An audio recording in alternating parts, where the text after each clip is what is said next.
샬롬 삼국지 13번째. 그러나 이미 마음이 돌아선 하진은 오히려 나무라듯 원소의 말을 받았다. 내 뜻은 이미 정해진 바다. 원 본초는 여러 소리 말라. 이에 다른 관원들도 더 입을 열지 못하고 한결같이 속으로만 탄식하며 물러났다. 그러나 단 한 사람, 싸늘한 결의의 칼날을 착잡한 표정 아래 숨기며 국문을 나서는 이가 있었다. 출신 때문에 그날의 일에서는 어쩔 수 없이 한편으로 밀려나야만 했던 전군 교의 조조였다. 한나라의 날은 이제 다했다. 남은 것은 다만 떠날 구실을 찾는 일뿐. 조조는 홀로 그렇게 중얼거렸다. 조조가 그렇게 단언하게 된 것은 하진이 원수의 권유를 뿌리치고 십상시의 무리를 살려준 때문만은 아니었다. 다른 대신들과는 달리 조조에게는 환관들이야 죽건 살아남건 그리 중요한 일로 여겨지지 않았다. 오히려 그가 한 제국의 몰락을 단언하고 그때껏 애써 지녀온 충성의 서약을 철회하려고 마음먹게 된 것은 결국 계약으로 끝나버린 그날의 작은 정변 자체였다.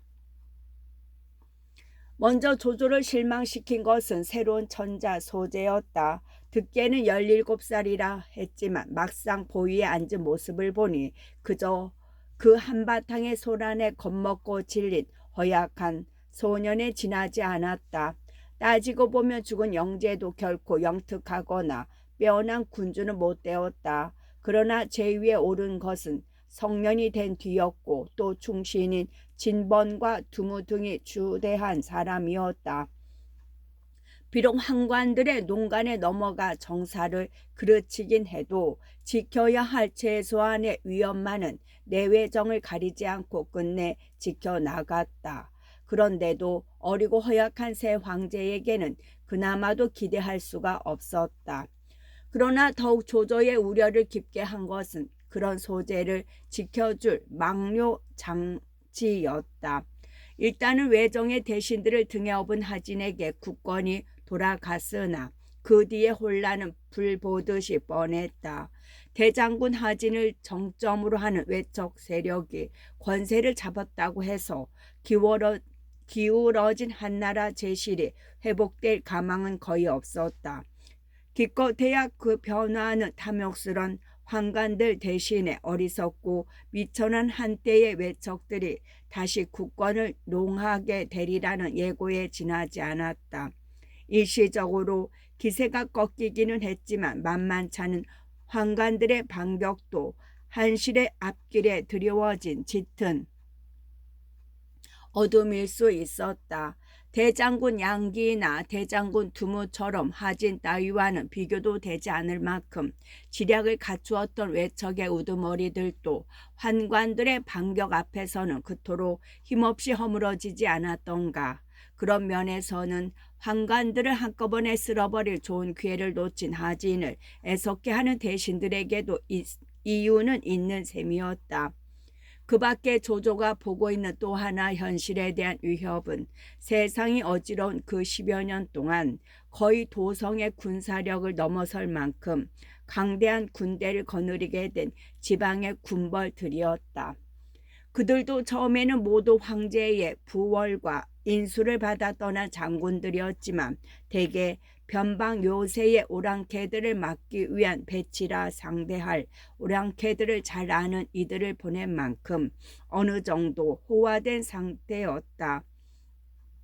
거기다가 또한 대개는 조정으로부터 멀리 떨어진 곳에서 오랑캐들의 습송만을 보고 듣고 하는 사이에 더욱 호화된 그들의 심성에는 충성의 기반이 약했다. 거느린 장졸들도 오랫동안 오랑캐들과 이웃하여 사는 동안 그들에게 동화되거나 바로 그 오랑캐들에게서 병사를 뽑아 호화가 심했고 더욱이 멀리 있는 천자의 명보다는 자기들의 우두머리를 위해 싸울 만큼 그 군벌의 사병이나 다름없었다. 아직은 서량 쪽에서 주로 족을 도별하며 기반을 굳힌 동탁과 유주 동북에서 선비 오한을 상대로 세력을 기른 공손찬이 두각을 드러내고 있을 뿐이지만 그들 외에도 거의 조정의 명이 도달하지 않는 상태의 군벌은 여럿 있었다. 그들 가운데 누가 외척과 환관들의 싸움을 틈타 도성으로 군사를 몰아올지는 아무도 예측할 수 없었다. 그리고 그 경우에는 환관들의 바로나 외척의 진횡과는 비교도 안 될 바로 한나라의 목줄기에 비수를 드러내는 일이나 다름없는 위협이 될 것이었다.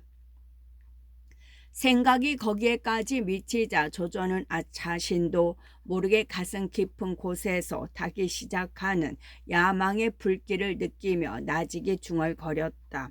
곧 힘이 모든 것인 시절이 올 것이다. 힘이 바로 충성이고 힘이 대의 명분인 시절이. 그러자 문득 급히 해야 할 일이 떠올라 집으로 발길을 재촉했다. 원래 조조 일가의 근거지는 패구 초땅이었다. 조조의 아버지 조승도 그 아비 조등이 닦아둔 기반과 재물에 힘입어 도성에 나와 살기도 했지만 항상 근거를 초연에 남겨두었고 조조 또한 그 점에서는 아버지와 비슷했다. 그러나 이태전 조승이 1억만 전으로 삼공의 하나인 태위 자리를 사게 되면서 사정은 조금 달라졌다. 태위가 무거운 경직이니만큼 살림집을 도성 안에 마련하지 않을 수 없게 된 조승은 삼공에 어울리는 큰 저택을 마련하고 가솔들을 모두 낙양으로 옮겨 앉게 했다. 그 무렵 동군 태수의 자리에 있던 조조도 일식 관직을 사퇴하고 아버지가 피운 향리를 대신 지켰으나 역시 이듬해 다시 전군 교위로 낙양에 돌아오게 되자 조조 일가는 온전히 낙양으로 옮긴 셈이 되고 말았다. 조조가 동군 태수 자리를 내던지고 훌훌히 고향으로 돌아가 보낸 1년에 대해서는 여러 가지로 말해지고 있다. 그러나 그 시기가 부친 조승이 1억만 전을 들여 태위 벼슬을 산 때와 일치하는 것으로 보아 그 일과 어떤 연관이 있음에 틀림이 없다. 관작을 사고 파는 것이 이미 흔한 일이었지만 자신의 아버지이기에 그처럼 높은 벼슬에는 어울리지 못함을 누구보다 잘 알 수 있었던 조조였다. 그런데 바로 그 아버지가 환관으로 긁어먹은 양부의 재물로 삼공의 자리를 샀다는 일이 충격적이었을 것이다. 따라서 우선 짐작이 되는 것은 그 일이 그 무렵 마지막 불꽃으로 타오르고 있던 조조의 한 제국에 대한 중성에 찬물을 끼얹은 격이 되었으리라는 점이다. 그러나 단순히 그 일에 대한 실망만으로 태수 자리까지 내던졌다고 보는 것은 뒷날로 미루어 조조를 너무 감상적이고 나약하게만 해석하게 될 것 같다. 그보다는 차라리 그 일을 통해 자기가 나중 걷게 될 길을 예감하고 고향으로 돌아가 자신의 세력 기반을 다시 한번 점검해 두었다고 보는 편이 옳으리라. 하후연, 하후돈을 비롯한 생가 쪽의 비부치들, 조흥, 조인을 비롯한 양가 쪽의 비부치들, 그리고 이전과 악진을 비롯한 유협 시절의 패거리들, 그들은 모두 조조의 권유를 충실히 따랐다. 각기 황건 토벌의 의군을 일으켰고 나니 평정된 뒤에도 잔당들을 핑계로 약간의 무력 기반을 일대에 가지고 있었다. 그러나 그 몇 년 조조가 마지막이기에 더욱 뜨거운 충성으로 벼슬살이의 골몰에 있는 동안 서로 간의 연결이 끊기다시피 해 있었는데 조연에서 보낸 1년이 다시 조조와 그들을 굳게 묶어두게 해두었다. 조조가 다시 전군 교위직을 받아들여 낙양으로 돌아온 것은 그들과의 연결이 예전처럼 회복된 뒤였다. 조정에서 멀리 떨어진 초 땅에 머물러 있다가 대세의 흐름을 바로 읽지 못해 시기를 놓치는 어리석음을 저지르지 않기 위해서이기도 했지만 그때만 해도 아직 조조의 마음에는 한실에 대한 한 가닥 미련이 남아 있었다. 그러나 영재의 죽음과 그에 따른 한 차례의 혼란은 그 한 가닥 미련마저 끊어버리고 만 셈이었다. 아버님, 즉시 가솔들과 함께 초연으로 내려갈 차비를 갖추십시오. 조조는 집으로 돌아오자마자 조승을 찾아보고 그렇게 입을 열었다. 평소 아들의 말이라면 무엇이든 믿어주는 조승이었지만 그 말은 좀 뜻밖인 모양이었다. 아침나절 궁궐에 변란이 일어났다는 소문이 돌더니 다시 변란이 가라앉고 태자변이 무사히 제위에 올랐다는 말이 들려 마음을 놓고 있는데 갑자기 아들이 어두운 얼굴로 낙향 준비를 하라고 나왔기 때문이었다. 오늘 궁궐 안에서 무슨 일이 있었느냐? 왜 우리가 그토록 급히 낙양을 떠나야 한단 말이냐? 그 같은 조승의 물음에 조조는 간략히 그날 있은 일을 말한 뒤 한결 어두운 목소리로 덧붙였다. 비록 오늘 일은 건석 하나만의 죽음으로 끝났으나 외정 대신들의 미움과 백성들의 원망이 그대로 남아있고 하진 또한 귀가 열보 남의 말을 잘 듣는 자입니다. 언제 항문에 피바람이 몰아칠지 모릅니다. 환관 집안에 피바람이 몰아칠지 모릅니다. 아버님께서는 마침 태위에서 물러나신 지도 여러 달 되니 이방 가솔들을 이끌고 고향으로 내려가셔서 버려둔 옛집과 전답을 돌보도록 하십시오. 마음속으로는 달리 헤아리는 바가 있었지만 말한다고 해야 조승이 잘 알아들을 것 같지도 않았거니와 함부로 입 밖에 낼 말도 못 되는 일이라 조조는 낙향의 이유를 그렇게 둘러댔다. 겁 많은 조승은 아들의 그 말만으로도 안색까지 변했다. 오갈 데 없는 환관의 자식인 만큼 환관들의 일족을 멸한다면 자기 목숨도 남아 날리 없었기 때문이었다. 조승은 그 자리에서 가복들을 불러 조연으로 내려갈 채비를 서두르라 일렀다. 그리고 조조까지도 함께 내려가기를 권했다. 소자는 따로 이곳에 남아 할 일이 있습니다. 만일 무슨 일이 있더라도 이 한 몸 빼내기는 어렵지 않은 일이니 소자의 일은 너무 심려 마십시오. 조조는 그렇게 조승을 안심시킨 뒤 저 변씨의 방으로 건너갔다. 변씨는 마침 자신에게는 맏아들이 되는 3살 난 비를 재우고 있었다. 조연의 은거에 있을 때 얻었는데 태어날 때 술의 뚜껑 같은 둥그런 푸른 기운이 아이를 감싸고 있어 보는 사람들이 한결같이 귀하게 여긴 적이 있었다. 반색하는 변씨의 인사말에도 불구하고 조조는 한동안 잠든 아들을 물끄러미 내려다 보았다. 문득 이제 자신이 가려고 마음 먹는 길이 그 어린 것의 앞날에 어떤 삶을 가져다 줄 것인지 하는 생각이 들어서였다. 그러다가 바깥에 수런거림을 이상히 여긴 변씨가 몇 번이고 거듭 까닭을 물은 뒤에야 조용히 그 까닭을 일러주었다. 하지만 맨 먼저 황궁을 뒤흔든 해오리는 조조도 미처 예측하지 못했을 만큼 엉뚱한 곳에서 잃었다.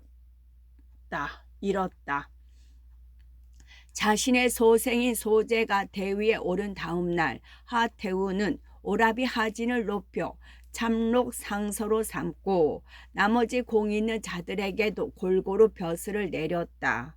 아직 나이값을 못하는 황제를 대신한 섭정을 시작한 셈이었다. 그렇게 되자 영제의 생모요 명분으로는 황실의 가장 큰 어른이 되는 동태후가 가만히 있지를 않았다. 몰래 장량을 비롯한 몇몇 증상실을 불러 의논했다.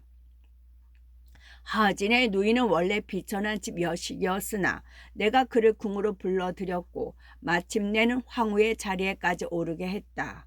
그런데 이제 그 자식이 대위를 잇게 되자 방자함과 참남됨이 차마 눈뜨고 볼 수가 없다. 그러함에도 내 외정의 신하들은 한결같이 저것들 남매의 빌부터 그릇됨을 바로 잡으려 들지 않고 저것들의 위위와 권세 또한 크고 무거우니 나는 장차 어쩌면 좋겠는가. 그렇잖아도 하룻밤새 전하를 아껴버린 듯 허탈감에 빠져 있던 환관들은 동태우의 그 같은 물음을 받자 가시덤불 속에서 길을 찾은 듯이나 기뻤다.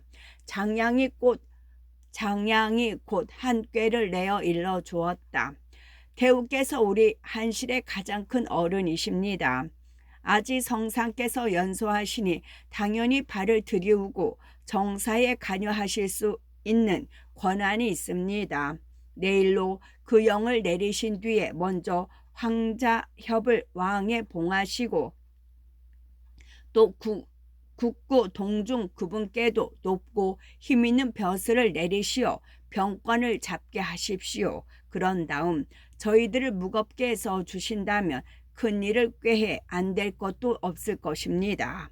듣고 보니 그럴싸했다. 동태우 또한 크게 기뻐하며 그 꾀를 따랐다. 자신이 태왕태우임을 앞세워 다음 날로 수렴 청정에 전지를 내린 뒤 황자협을 진류왕에 봉하여 은근한 견제 세력으로 삼고 동중은 표기 장군으로 불러들여 하진이 오르지 하고 있는 병권의 일부를 악게 했다. 또 숨조차 제대로 쉬지 못하고 있던 장량의 무리도 다시 증상시의 자격으로 정사에 참여케 했다. 명분으로는 어머니 뻘인 동태우가 나서서 하는 일이라 하태우도 한동안 속수무책이었다. 그러나 곧 한 꾀를 짜냈다. 잔치를 벌이고 동태우를 정해 공손한 말로 달래보는 일이었다. 어느 날 궁중에 술 자리를 차리고 동태우를 정한 하태우는 때를 보아 술 한 잔을 받들어 올린 뒤 2번 절하고 공손히 입을 열었다. 태우마마, 한 말씀 아랠 것이 있사옵니다. 어리석다 물리치지 마시옵고 들어주시옵소서. 무엇이오? 하태우가 전에 없이 자신을 낮추고 숙여오는 까닭에 석연치 않던 동태우가 의심스러운 눈길로 물었다. 태우마마와 이 몸은 비록 높임을 받는 자리에 앉게 되었으나 한낱 아녀자에 지나지 않사옵니다.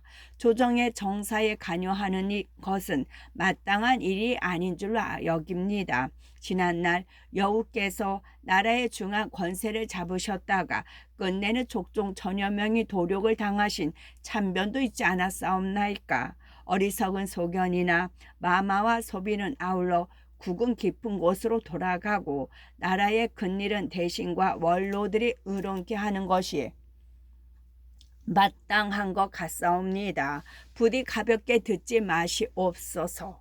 말투며 몸가짐은 한껏 공손해도 그 뜻에는 잘못 위협까지 섞인 달램이었다. 이미 자신의 세상이 된 줄로 잘못 알고 있는 동태우가 그걸 참고 들어 넘기려 들 리 없었다. 대뜸 소리 높여 하태우를 꾸짖었다. 너는 전에 투기로 왕민을 독살하더니 이제는 감히 내게까지 어지러운 말을 하는구나. 네 아들이 대위에 오른 것과 네 오랍이 대장군 하진의 위세를 믿는 모양이다만 나야말로 표기 장군에게 조칙만 내리면 네 오라비의 잘림목을 얻기는 손바닥 뒤집기보다 쉽다는 걸 어찌 모르느냐. 그렇게 되자 하태우도 참지 못했다.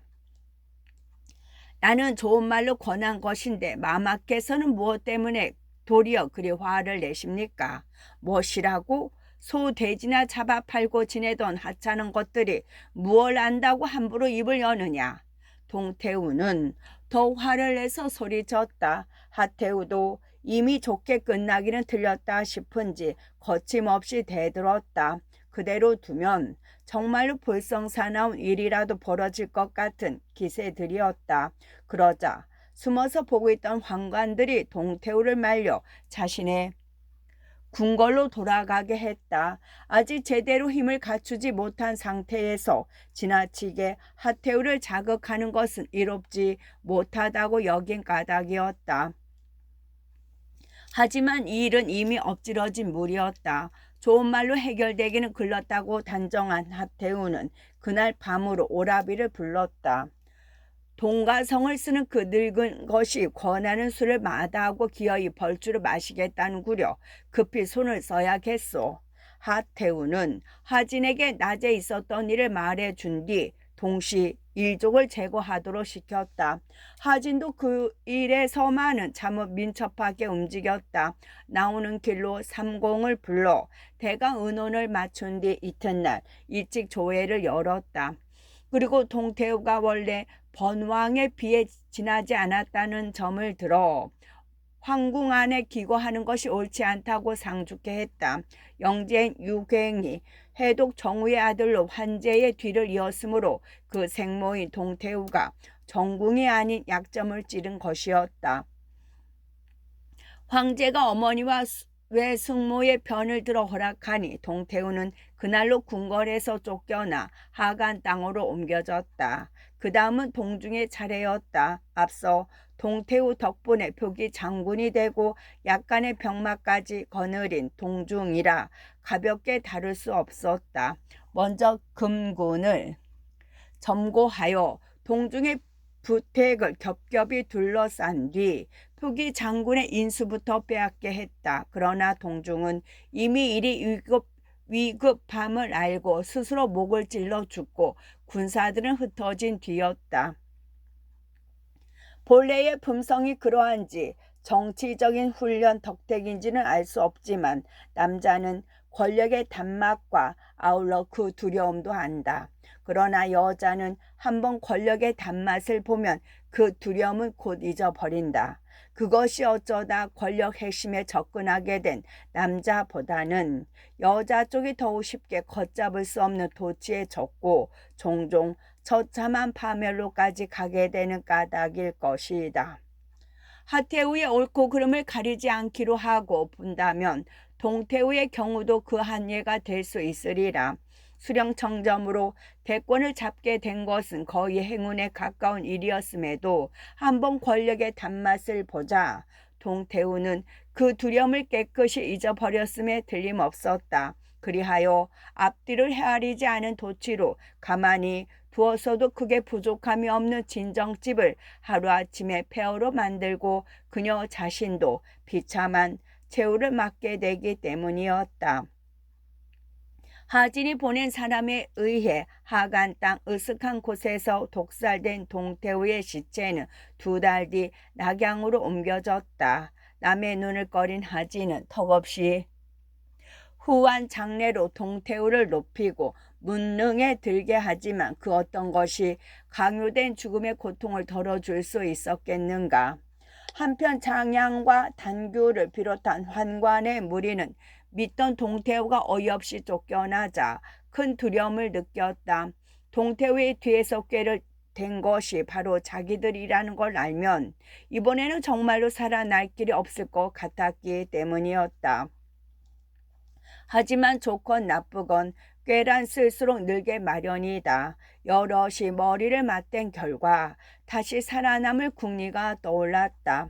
하진의 아우 가운데 어리석은 주제에 욕심만 많은 하묘라는 자가 있다는 것과 또 콩팥을 제대로 구별하지 못하면서도 딸인 하태우에게는 힘이 있는 늙은 어미가 있다는 것을 이용한 꾀였다. 환관들은 딸 덕택의 무양군에 봉해진 하태우의 어미와 그 못난 아들에게 온갖 금은 보화를 싸들고 가 애걸했다. 저희들이 동태우를 부추겼다는 것은 모두 저희를 미워하는 자들의 모함입니다. 부디 두 분께서 태우마마와 대장군께 아뢰어 이 미천한 목숨을 구해 주십시오. 그리고 한편으로는 싸들고 간 금은 보화를 헤쳐 보이며 그들 모자의 욕심을 일으키게 하는 것도 잊지 않았다. 여기 가져온 것은 황망한 김에 제대로 갖추지도 못한 저희들의 작은 정성입니다. 이번에 살려만 주신다면 저희 모두의 땅과 집을 팔더라도 이 10배로 은혜를 갚겠습니다. 딸과 누이 덕분에 호강을 누린 지 오래인 그들이었지만 싸들고 온 것이 하도 엄청나니 놀라지 않을 수 없었다. 거기다가 일만 잘 이루어진다면 그 10배를 더 내놓겠다는 바람에 그들 모자는 앞뒤 헤아릴 것도 없이 응낙하고 말았다. 그리고 그날부터 아침 저녁으로 태후궁을 드나들며 십상시의 일을 좋게 말해 마침내는 그들의 질긴 목숨을 구해냈다. 하지만 목숨이 위태로울 때는 아까운 줄 모르던 재산이었으나 살았다 싶기 무섭게 환관투기의 물욕이 되살아났다. 더군다나 무양군과 하묘 모자에게 한 약속을 지키려면 아직도 바친 것의 10배를 더 바쳐야 했다. 거기서 십상시들은 전보다 한층 이를 갈며 하진의 일족을 없앨 궁리에 몰두하게 되었다. 그때 마침 구실이 되어 준 것이 바로 하진에 의한 동태우 독살이었다. 하진, 그 백정놈이 짐독으로 태우를 죽이고 저도 낯이 없는지 병을 핑계로 나다니질 않는다네. 좋은 기회일세. 놈이 한 짓을 널리 나라 안에 퍼뜨릴세. 뿐만 아니라 놈은 대위까지 넘보고 있으며 우리를 그토록 죽이려 드는 것도 우리가 충성으로 사직을 버티고 있어 대사를 도모하는 데 방해가 되기 때문이라고 덧붙이세. 일이 잘 되면 외정의 대신들이나 백성들이 들고 일어나 놈을 몰아낼 수도 있고, 일이 못되어도 하진 그놈이 우리를 함부로 죽이려 들지는 못할 것이네. 대강 그렇게 의논을 맞춘 십상시는 그날부터 몰래 자기 편 사람을 풀어 그런 말을 퍼뜨리게 했다. 세간에 떠도는 근거 없는 소문을 유언비어라 한다. 그런 유언비어가 떠돌게 되는 원인은 두 가지로, 하나는 정치적 폭력에 의해 언로가 막혀 있을 경우이고, 다른 하나는 정당성을 공적으로 확보하지 못한 집단 또는 개인이 자기를 드러내지 않고 상대를 공격하는 비열한 수단으로 쓰는 경우이다. 하지만 그 어느 편도 진실보다는 퍼뜨린 자 또는 조작한 자의 주관과 목적에 더 충실하게 되어 있다는 점에서는 동일하다. 정의감에 의해서든 사적인 이익을 위해서든 또는 정치적 폭력을 겁내서이건 자기를 드러내면 금세 그 목적이 탈로 날까 두려워서이건 그 근원이 뚜렷하지 않은 이상 진실 여부에 대한 토론이나 비판이 불가능하기 때문이다. 쉽게 말하자면 듣는 사람이 좀 이상하게 느껴져도 전하는 사람 또한 들었을 뿐이기 때문에 진실을 따져 물을 수가 없어서이다. 그러므로 슬기로운 사람은 유언비어를 들어도 전하지 않는다. 진실은 확인할 길이 없고 꾸며댄 자나 퍼뜨린 자의 주관과 목적만 되풀이 강조되는 그런 종류의 뜬수문을 다시 전하는 것은 자래의 용기 없는 정의에 주관에 뇌동하는 것이 되고, 자칫하면 악당을 쓰러뜨리기 위한 다른 악당의 계교를 도와주는 결과가 되기 때문이다. 하지만 일반 민중들에게는 생각 밖으로 위력적인 것이 또한 이 유언비어이다. 퍼져나가는 동안에 알 수 없는 자기 증폭의 속성은 때로 선동력으로까지 커져 어줍잖은 그 기폭제로도 강력한 권력 집단의 몰락을 가져올 수 있는 까닭이다. 십상시가 노린 것은 바로 그 같은 백성들의 우매함이었다. 그리고 그런 그들의 계책은 잘 들어맞아 며칠도 안 돼 하진에 대한 나쁜 소문은 엄청나게 부풀려진 채 낙양성 안에 널리 퍼졌다. 실로 귀 뚫린 자 치고 그 소문을 듣지 않는 자는 아무도 없다고 할 수 있을 정도였다. 그렇지만 하진 쪽이라고 아주 사람이 없는 것은 아니었다. 사람이 변변찮은 데다 전성까지 모질지 못해 동태우를 죽인 뒤로 한동안은 병을 핑계로 집안에만 들여박혀 있던 하진에게 어느 날 원소가 찾아왔다. 장양과 단군의 무리가 대궐 밖으로 고약한 소문을 퍼뜨려 명공이 동태우를 독살하고 큰일을 꾸민다고 모함하고 있습니다. 이 기회에 그런 환관의 무리를 없애지 않으면 반드시 뒷날에 큰 화가 될 것입니다. 지난날 대장군 두무가 저들을 없애려 했으나 이를 꾸밈이 치밀하지 못해 도리어 그들에게 화를 입었습니다. 하지만 지금 명공의 형제와 따르는 장리들은 한결같이 영준한 선비들이니 만약 힘을 다하신다면 능히 저 수염없는 간적들을 쓸어버릴 수 있습니다. 이는 하늘이 주신 호기이니 결코 이때를 놓쳐서는 안 됩니다. 원소는 먼저 한간에 떠도는 소문을 전한 뒤 다시 한번 하진에게 결단을 촉구했다. 그러나 하진은 소나 돼지를 잡으며 살 때는 좋은 백정 노릇을 했는지는 몰라도 사람 잡는 일에는 그리 솜씨가 좋지 못했다.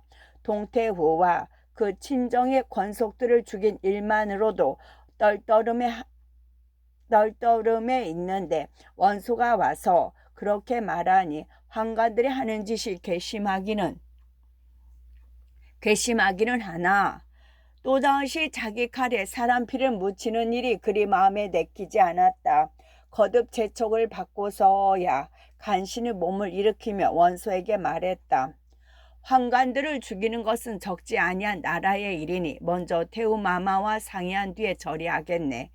하지만 이때 이미 환관들의 간교한 손길은 하진의 집안에까지 뻗쳐 있었다. 주위에 있던 자들 가운데 하나가 몰래 그 일을 장양의 무리에게 전했다. 진작부터 그런 일이 있을 줄 짐작하고 있던 환관들은 재빨리 손을 썼다. 하진의 아우 하묘에게 전보다 한층 많은 뇌물을 보내며 도움을 청했다. 새는 모이를 탐하다가 그 목숨을 잃고 사람은 재물을 탐하다가 그 몸을 망친다던가 하묘도 그 일이 종당에는 제 형 하진뿐만 아니라 제 목숨까지 상하게 하는 일인 줄도 모르고 환관들의 심부름꾼이 재촉할 필요도 없이 궁중으로 달려가 누이인 하태우에게 제 형을 헐뜯었다. 형님은 새 성상을 도와 너그럽고 어진 정사를 펼 생각은 않으시고 사람 죽이는 일에만 힘을 쏟고 계십니다. 지금은 또 아무 까닭 없이 십상시를 모조리 죽여 없앨 것을 계하고 있으니 그것은 바로 나라를 어지럽히는 일이 될 뿐입니다. 그런 다음 더욱 간곡하게 덧붙였다. 저 십상시는 누님이 오늘 이 자리에 오르도록 도왔을 뿐만 아니라 궁궐 밖에 있는 어머님과 제게까지도 예를 극진히 했습니다. 지금 형님께서 믿고 계시는 조정 대신들이란 작자 중에 어머님과 제게 쌀 한 톨 배 한 자투리 보내준 자가 누구 있습니까? 언제나 허울 좋은 가문이란 걸 앞세워 우리를 업신여기는 자들이 바로 그들 아닙니까? 그런데도 형님께서는 그들 말만 듣고 십상시를 해하려고만 드십니다. 부디 말려주십시오. 이건 이 아우의 정일 뿐더러 어머님의 간곡하신 분부이기도 합니다.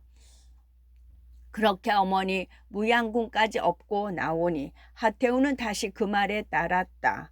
잠시 후 태우궁에 나타나 환관들의 죄상을 밝히고 그들을 주살하자고 주장하는 하진에게 다르듯 말했다.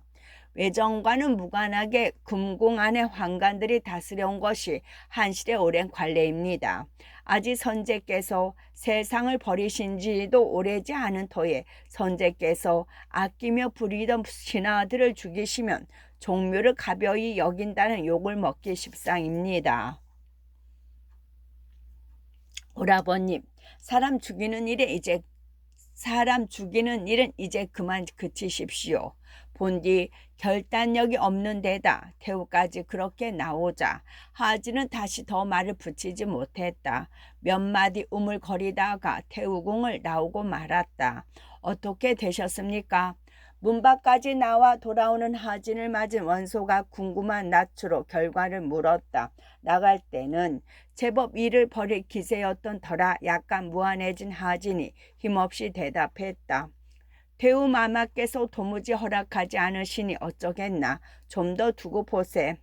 하지만 원소도 집요했다. 환관들에 대한 미움이 대대로 쌓여온 명문 출신인 탓인지 그들에 대한 원소의 적개심은 남다른 데가 있었다. 쉽게 단념하지 않고 다시 꾀를 내 하진을 충동했다. 그럼 이렇게 해보는 것이 어떻겠습니까? 널리 사방의 영웅들을 불러들여 그들이 끌고 온 군사들과 환관들을 베어 죽이게 하십시오. 그렇게 되면 일이 다급해니 태우께서도 따르지 않을 수 없을 것입니다. 결단성 없는 하진이 그 말에 다시 마음이 움직였다. 남의 칼을 빌려 사람을 죽이는 격이라 할까? 자신은 슬그머니 빠지고 천하 영웅 들의 공분에 의지에 환관들을 몰살시킨다는 원소의 계책이 참으로 그럴듯했기 때문이다. 그것 참으로 묘책일세. 그럼 여럿이 함께 생각해 보도록 하세. 그렇게 말한 뒤 여러 대신을 불러 모으고 원소가 내놓은 계책을 인용케 했다. 주부 진림이 일어나 말했다. 아니 됩니다. 거리의 말에 눈을 가려 참새나 제비를 잡으려는 것은 스스로를 속이는 일이라는 말이 있습니다. 참새나 제비 같은 미물을 잡을 일도 속여서는 뜻을 잃을 수가 없는데 하물며 나라의 큰일이겠습니까? 이제 대장군께서는 황실의 위험에 의지해 병관을 잡으셨고 용양군, 호부군 그 어느 쪽이든 높고 낮은 이가 다 마음으로 그 명을 받들고 있습니다. 대장군께서 환관들을 주살하시려 든다면 그 일은 마치 큰 화로에 머리터럭을 태우는 일이나 같습니다. 이를 빨리 결단하시어 나라로부터 받은 대권으로 저단하신다면 하늘과 사람이 함께 따를 것입니다. 그런데 무엇 때문에 바깥에 있는 영웅들에게까지 경문을 띄워 그들을 도성으로 불러들일 필요가 있겠습니까? 영웅들이 부름을 받고 모여든다 해도 먹은 마음은 각기 다를 것입니다. 이른바 칼자루와 창자루를 거꾸로 잡는 일이 벌어진다면 그때야말로 어떻게 일을 수습하시겠습니까? 공을 이루시기는커녕 오히려 난리를 청한 꼴이 되고 말 것입니다. 잠옷 조리에 닿는 말이었다. 그러나 제 손에 피 안 묻히고 적을 제거한다는 원소의 발상에 마음이 기울어져 있는 하진은 진림의 말을 그리 무겁게 여기지 않았다. 그런 겁 많은 자의 생각일세. 아무렴은 그런 일이야 벌어지겠는가? 하진이 그렇게 대답하고 다시 모인 이들을 둘러보는데 문득 한 사람이 손바닥을 치며 크게 웃었다. 웃음소리가 높고 비웃는 듯해서 노한 눈으로 보니 조조였다. 부름을 받았으니 오기는 해도 원래 조조는 되도록이면 이 자리에 의논에 나서지 않을 작정이었다. 지난번 소재의 주기를 앞뒤로 한 소동 때 황문 출신은 자신에 대한 대신들의 감정이 어떤 것인가를 새삼 확인한 적이 있었기 때문이었다. 거기다가 한 제국의 회생에도 이미 큰 기대를 걸고 있지 않은 터라 하는 꼴들을 구경이나 하겠다는 기분으로 구석진 자리에 앉아 있었다.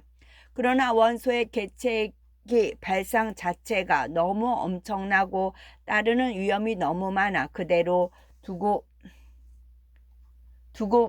볼 수가 없었다. 만약 그렇게 된다면 진림이 말하는 혼란 이외 황관에 대한 무차별 학살의 위험까지 뒤따랐기 때문이었다. 어떻게든 진림을 도와 원소의 계책대로 되는 것을 막고 싶었다. 상대로 하여금 자신의 말에 주의를 기울이게 만드는 방법 가운데 하나는 먼저 상대를 격동시켜 놓는 일이었다.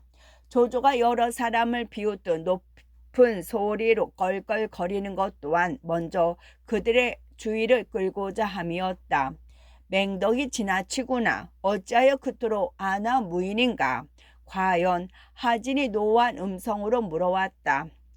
이 일은 마음만 먹으면 손바닥을 뒤집기보다 쉬운 일인데 무엇 때문에 이렇게 여럿이 모여 떠들어댈 필요가 있습니까? 조조는 그렇게 한 번 더 좌중을 충동한 뒤 낭랑하게 뒤를 이었다. 환관의 환은 옛부터 있어온 일로 나라의 주인 되는 이가 그들에게 지나친 권세를 주고 종이한 탓에 오늘 이 꼴이 된 것으로 압니다. 그러나 이제 그들을 아끼시던 선제께서는 이미 돌아가셨고 새 황제께서는 아직 그들에게 권세도 총애도 내리신 적이 없습니다. 만약 그들이 지난 죄를 다스리고자 한다면 우두머리 되는 못된 것들만 국법에 따라 다스릴 일이지 형욕을 맡은 벼슬아치 하나만으로도 넉넉할 것입니다. 그런데도 구태여 바깥의 군사들까지 도성으로 불러들여 번거롭게 만들 까닭이 무엇 있습니까? 더군다나 환관을 모조리 죽이시려면 죄 없는 희생도 그려니와 일이 사전에 세워나가게 됩니다. 힘없는 필부라도 죽기로 싸우면 꺾기에 힘이 드는데 하물며 수십 년 권세를 누려온 그들이겠습니까? 제가 헤아리기에는 만약 그들이 그동안 쌓인 힘을 모두 합쳐 일시에 지쳐 나오면 오히려 지는 것은 이쪽이 될 것입니다. 그 말에 하진은 더욱 화가 났다. 이치를 따져보기도 전에 저를 얕보는 듯한 조조의 끝맺음이 그대로 하진의 속을 뒤집어 놓은 까닭이었다. 앞뒤 가리지 않고 성난 목소리로 조조를 꾸짖었다. 니놈의 하라비가 환관이니 너 또한 딴 뜻을 품고 있구나. 니놈은 우리를 방해하러 왔느냐? 아니면 정탐하러 왔느냐? 얼른 물러가지 못할까? 그렇게 되면 더 말해봐야 소용없는 일이었다. 조조는 소매를 떨치고 그 자리를 나서며 홀로 탄식했다. 끝.